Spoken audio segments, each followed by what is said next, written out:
I'm here with Janelle Mazzadix, who is a middle school teacher here at AGS Middle School in Fenton, Michigan.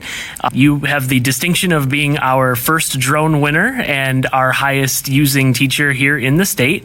So congratulations on that. Thank you so much for supporting the platform and being an early adopter. Maybe just tell us a little bit about how you use Learning Blade in your classroom. If there was a teacher out there watching this, they're like, I don't even know how to get started with Learning Blade. What could you suggest? But basically, what do you like about Learning Blade and how do you use it? Perfect. So I went to a conference in the fall, CS for Michigan, and there was a quick little 20-minute presentation on Learning Blade. And what I loved about Learning Blade was that it makes the connections between the tech the kids are learning about in the classroom, but then how they're going to apply that to careers. And so it was showing them that a large animal vet, you don't think about the technology behind it, but what tech do they need to know to be able to complete their job and do their job. So for me, it was just a great warm-up activity every day to come in and learn about new careers and what role technology plays in that. We just recently completed the Under the Waves in my intermediate class, and the kids loved it.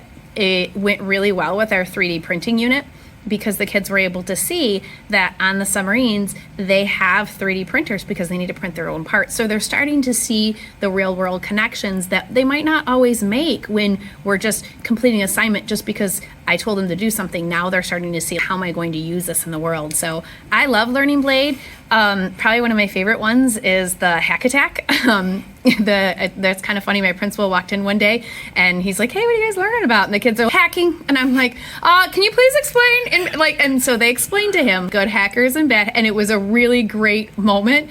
And I just like that the kids are learning stuff that they might not explore on their own. I think it's a great opportunity for them to learn about different careers. In terms of how you use it in your class, I know we've talked about the fact that you use it Monday, Wednesday, and Friday as your warm-up activity. Maybe talk a little bit about how you use it. So one of the things is I'm really big into routines. And so my kids on Monday, Wednesdays, and Fridays, I have my agenda and my learning goals up on the board. They come in, they know which Learning Blade they need to complete. Typically, we're doing a mission, so they're completing them in sequential order.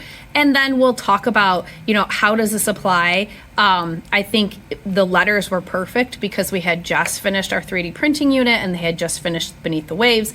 And so they were able to, a lot of them reference that in their letters, that they were intrigued to learn about the different roles within the submarines and creating them and designing them.